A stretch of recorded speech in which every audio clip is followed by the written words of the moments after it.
So, hello, welcome to Tech Radar. I am Andrew London, I'm the staff writer on Tech Radar, and I'm Joe Lynch, and I'm the associate editor.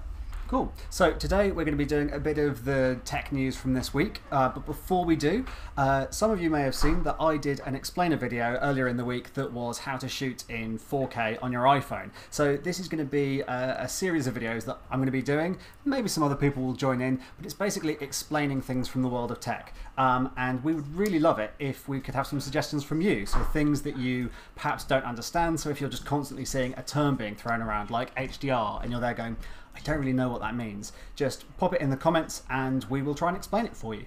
What are we talking about today, Andrew? So today we are talking about the Amazon announcements that happened. Busy night. Busy night, lots of things. And so why don't you kick us off talking a little bit about... Yeah, so if you've been into the Amazon Echo range of smart assistant enabled speakers, you had a bumper crop come in last night. Yep. So essentially Amazon last night revealed their second generation Amazon Echo family. Yeah, and they've got a new Amazon Echo, haven't they? Yeah, well, What's it called? More than one. Yeah. Depending on what you're after. Yeah. So you've got the Echo Plus, the all new Echo, which is I guess the most close to the existing large Echo, and the Echo Spot. Yeah. Which one do you want to talk about first? So let's talk about the Echo first. So the one that is sort of most like the Echo that people will already know. So the new Echo is the one that's closer to the old Echo, in so much as it is essentially the same product but improved. Yeah. So you can have more styles. So there's one that's like a walnut finish now. There's a silver finish. Black, white. I think there's 6. And this is quite important, isn't it? So this is one of the things that the original Amazon Echo, it was really nice, but it looks a bit plasticky, doesn't it? And so actually, in terms of having it sit in your home, it doesn't necessarily match people's interior design aesthetics. Yeah, so you've got a lot more choice now in terms of matching it up with what you have in your house. A lot more premium looking as well. There's like a fabric cover for one of them. There's like a sort of faux stainless steel look to another. But it's not just about looks. There's more going on inside as well. So one of the big problems with or not so much problems, but criticisms with the existing Echo lineup is that the audio quality isn't that great. Revamped. The new one. Now, we've not been ears on, but our colleague Mark, who's out at the event, has. And so if you want to read about that, that is currently up on the site. And so we do have a hands-on with the new Amazon Echo. But yeah, it's got improved. Is the mic on, by the way? Is the light on? The light is not on here. Do you want to just give it a little push to the cable in the back? And hopefully that'll be a little bit better. People in the comments saying... We are getting a comment saying your sound is a bit muffled, so we're just going to see... That could well be my accent. Do you want to unplug it and plug it back in again? I that certainly usually fixes can. things, doesn't it? There we go. Turn it off and on again. There was a flickering. Any lights? No lights. No light. Oh dear, oh no. Hey! There we go! That was that light. Oh, there's light. There is a light, and so now... and now people can actually hear us. So hopefully we haven't just been talking to ourselves muted. My name's Gerald. Hi there, my name's Andrew. Cool. So we were talking about the Amazon Echo original, the new basic. So it gets complicated, doesn't it, when you've got as many Echo products as there are now? Yeah, and I think it's getting... There are definitely points of differentiation for each product, and there's definitely different use cases for each product. So if to recap for anyone who may have missed what we were saying, if the Echo 2 is an improved version of the Echo 1, the Echo Plus adds additional functionality by becoming an actual smart home hub. So whereas perhaps you've got a Philips Hue kit that requires its own little kind of unit, or you maybe have a smart thermostat, or a Logitech Harmony that controls the rest of your smart gubbins around the house. Now the Echo Plus is the one device to rule them all. And there's now an easy way of setting up as well. And so this is a slightly interesting thing that you can just say, Alexa, find my devices. I can't remember the exact wording, but it's something to that effect. And it essentially goes, okay, let's see what other products there are around. And it's got Zigbee in it, so it can go whoop, whoop, whoop, whoop, ooh, these are all the things you've got. Do you want me to connect to them? Which could get a bit complicated if you don't have the Plus and you're like, I'm going to use that new command, and you can't. But that's kind of the benefit of going for the Plus, isn't it? It'll be interesting to see how they market the two, because I think it's very easy to confuse people as to which one will do what. Yeah. And so the Plus, weirdly, because it's the more advanced of the two, actually looks the most like the original Echo. And so all of the design aesthetic things that are massively improved with the new Echo haven't been brought over to the Plus, which is the much more expensive model, which is interesting. I say much more expensive. So we're talking $149 for the Echo Plus versus $99 for the Echo. When you look at something like a Sonos, though, or the Apple HomePod that's coming, still super competitive. Yeah, it is, absolutely. And then the little one. Baby one. The little baby the edition. One. Echo Spot. The little bird. Oh, it's so small. Yeah, so the Echo Spot. So there is already a little Echo, which is... The Echo Dot. But the Echo Spot is not the Echo Dot. It is... The Echo Spot. The Echo Spot. It's another edition. And so this one, it's a small spot speaker with a screen in it. And so you may know that there's the Echo Show, which previously has been not available in the UK. It's been available in America, but hasn't come over to the UK yet. That now is coming to the UK. Another thing that they announced. We've also got the Spot, which is a small thing, which is sort of being marketed as put it on your bedside table and you can have it as an alarm clock. And it's like a video call in Magic 8 Ball. Yes! That's kind of what it looks like. It is, yeah. And it is quite a bit pricier than the Dot, and so it's not a comparable product. But it can make video calls, which is quite a cool thing. And so anybody else that has an Echo Show or an Echo Spot or just the Alexa app will be able to do video calling. And also you're able to look at the feeds from cameras that you've got in your house. And so if you've got a smart doorbell that has a camera attached to it, or you've got baby monitors or any of those things, you can look at those feeds using your Spot. So when you think of, for me, the thought of having like a little screen next to my bedside table all night kind of sounds a bit like a dystopian kind of fiction. Yeah. But... Because you're terrified of... I'm terrified of the future. Yeah. But... with the Spot, if you were like a parent and you wanted like a kind of quite advanced looking and multifunctional baby monitor, having that next to your bedside table all of a sudden makes a load of sense. Yeah. You know, you can have your news report in the morning, you can have your alarms going through it, you can leave messages for loved ones, and then it's a baby monitor as well, or a security camera as well. Yeah. So like, it is another part of the kind of smart home puzzle that Amazon are putting in. Yeah, and that feels important, that it's all of these things feel like little pieces. And so whereas before it's felt a bit like, which of these products do I buy? It now feels like, which do I need? Which do I need, but also how do the multiple products fit together? And so it's not like, well, I think this is the way that I'm viewing it. It's not like you would go, okay, the Echo device that I want is the Spot. It's like, okay, so I've got the Spot for my bedroom, I've got the Show for the kitchen, I've got the main Echo Plus for the living room, and then I've got the Dots for the other rooms. And the integration with Alexa is getting much smarter now, and so it can locate which of the devices you're closer to.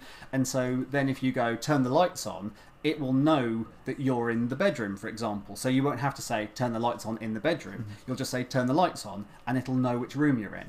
And so it is building this network of Echo products in your home. Which is interesting, because I think to begin with, there was this kind of hint, although however cool that all of the voice activated stuff was that like, where does Amazon sit in this ecosystem in terms of they've made a device that essentially serves other people's products? Yeah.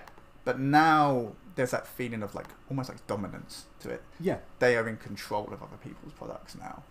Yeah, so it's an interesting thing, isn't it? Because obviously when it first came out, it was the one that was making headway. It was the getting the digital assistant, the vocal integration with Alexa into your home.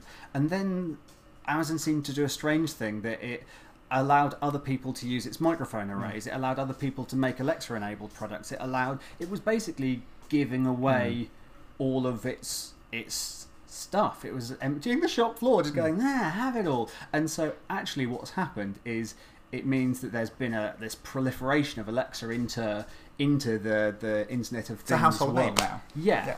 And so now all of these devices that are coming out are Alexa enabled or have to be Alexa enabled in order to feel like they have a place in the market. And I think the timing is really telling as well. So we've just gone through a summer where a load of Alexa enabled speakers were announced. I know that JBL had one. I think Sony are doing one.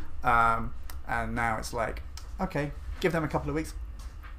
Cool, they exist, but you know what? We're making a version 2. And you can go for the old guys if you want, but come back and have a look at what we're doing again. You know, it's very, very tactical.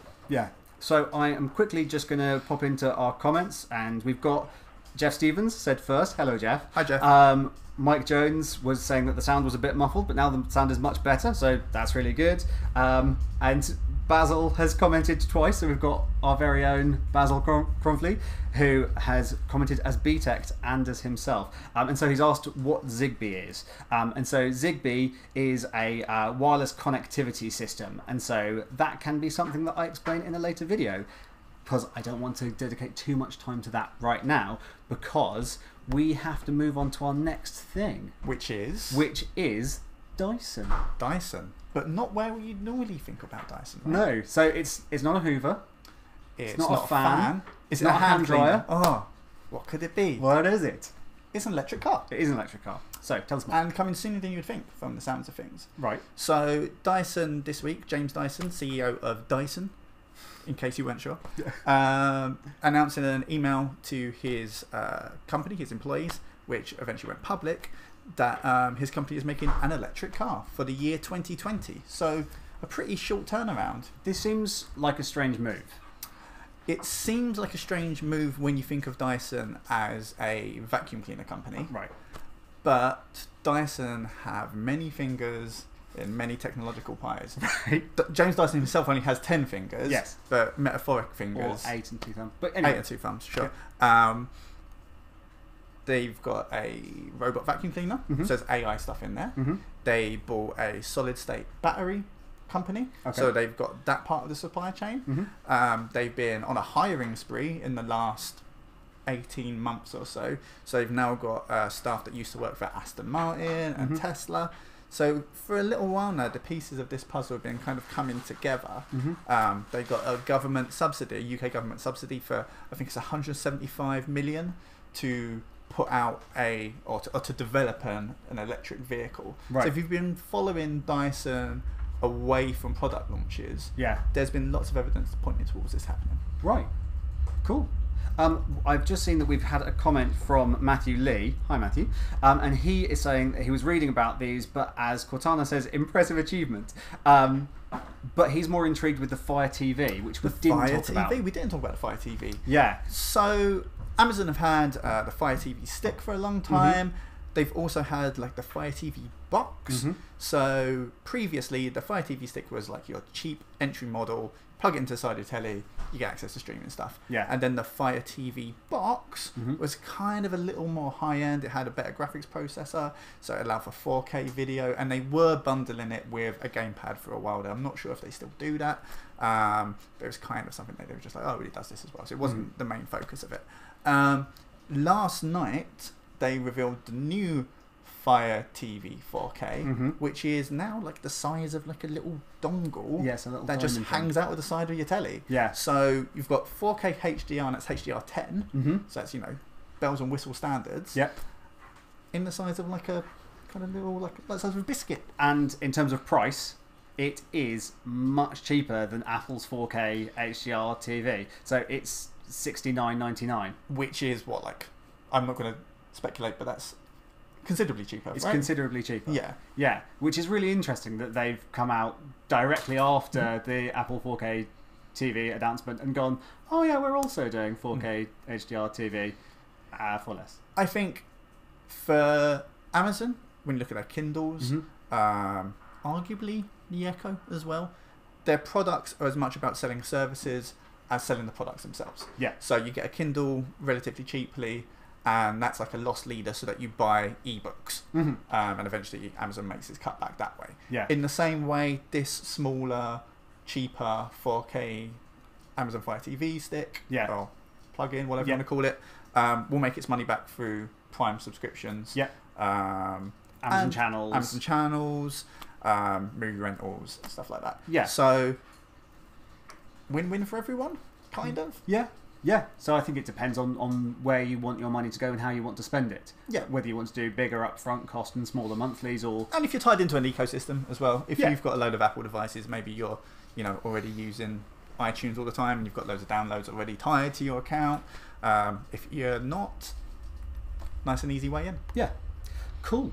And so we are just going to do our last story of the day. Our last one of the day. Our last story of the day, which is Assassin's Creed Origins Discovery Mode. And so this is a thing that I'm really excited about. Which History. Is, yeah, History. I love a bit of history. And so it's basically a mode in the new Assassin's Creed Origins game where you can play not as a killer, but Stabby. but as a person walking around and discovering about the wonders of ancient Egypt. Which would probably please my mum, Yeah. but maybe not everyone else. Talk me through it. Why would I want to do this and not just go, So slicing up the baddies? there's always a thing with the Assassin's Creed games that they are incredibly well researched. And so you go into the world and you're like, I'm in Florence, and it's really cool. And you're walking around and it's the Duomo, and it literally looks like the Duomo, and you can learn things about it. But when you learn things about it, it's always like a screen pops up and there's like, here is some text about the thing. Whereas now, what they've done is they've created a whole different mode, Discovery mode. Where you can actually go and there are events happening. And so whereas in the Stabby version of the game, there's a thing happening in the background and it's just background, it's colour, it's detail. In this, you can go up to it and you can have a voiceover that's saying, this is mummification and what's happening here is this. And blah, blah, blah, blah. Can we call it the learny mode? As opposed to Stabby. Yeah. Yeah. I'm not how happy Ubisoft would be about us calling it learny, but We can talk to them about that. yeah, it'll be fine. New job in marketing, isn't it? Yeah.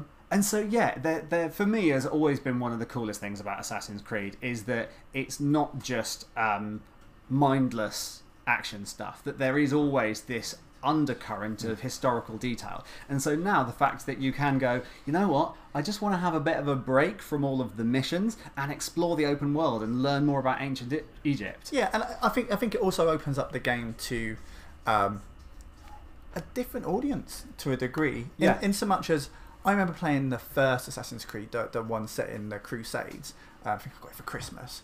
And my dad, he didn't care about computer games. He thought it was a waste of time. But he sat with us that Christmas morning and was like, so there's knights and there's Templars, eh? Yeah. And, look at that man. He has the plague. Yeah. Yeah. And he was able to get involved that way. So there's an opportunity. It's not going to be a game that you're going to buy for your 7-year-old because it is going to have The stabby. Yeah. But it's perhaps a way of opening up families and people who aren't necessarily engaged in the violent nature of some computer games to have a look at this really beautifully realised ancient Egyptian recreation. You know, it's like a virtual museum. Yeah.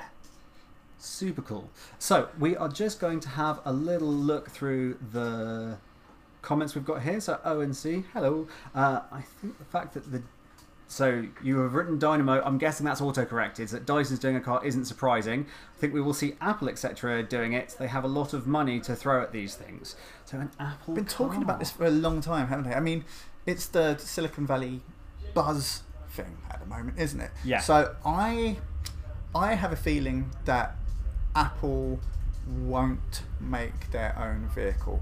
Please, someone don't save this video when it eventually shows the Apple car in 2025 or whatever.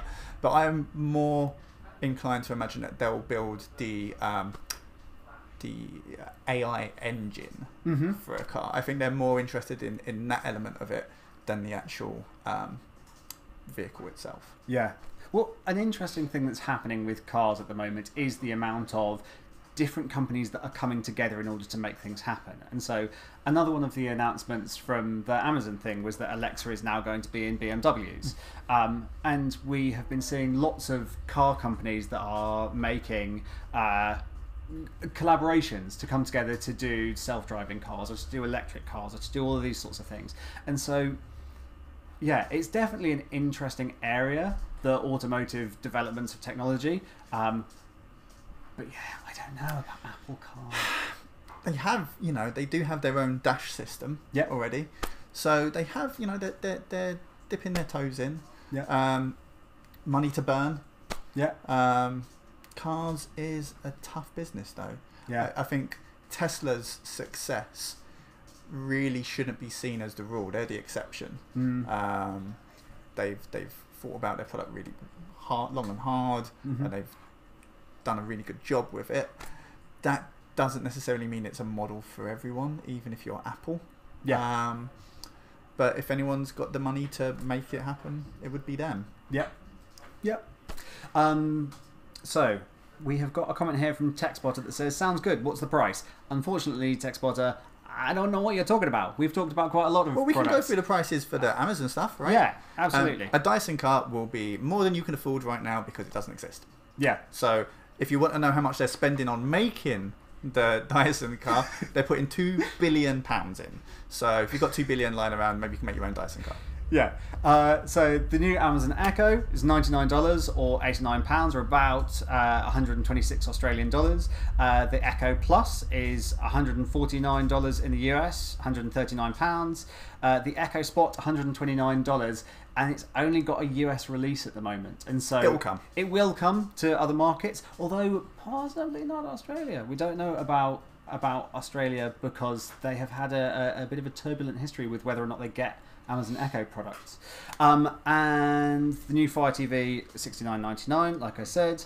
And Assassin's Creed Origins, one thing that we didn't say, the Discovery Mode isn't launching when the game launches. The Discovery Mode is going to be coming in 2018. So when you've done your stabby, you've done your stabby. You've explored as much of the open world as you can. Then you're like, I just want to learn about Egypt. So many mummies. Yeah. So many mummies. And then you can unwrap their mysteries with knowledge. Yeah. Cool. So I have got a message here from Rajkumar Sharma, who is asking about Samsung phones. Hello. He's asking about Samsung phones, and that is not what we are talking about in this particular video. And so I'm sure that one of the phones guys, when they are doing a video another time, will be able to answer you. Leave us a specific question. We can make sure we get around to it next time. Yeah, absolutely. We will pass it along. And so we have got Basil commenting again, saying that Apple TV, hi Basil, Apple TV 4K is £179 or £199 for the 64GB version, just for comparison when we were talking about prices earlier. Cool. So that is kind of us for this week. Thank you very much for joining us. If you've liked this video, please make sure that you like it, subscribe, and as I said earlier, any comments are welcome. And like I said, I'm going to be doing those explainer videos, and so if there's anything that you want explaining from the world of tech, please do pop it in the comments below. Thanks. I'll just be in the background. Yeah. I've been Andrew London. He's been Gerald Lynch. He remembered.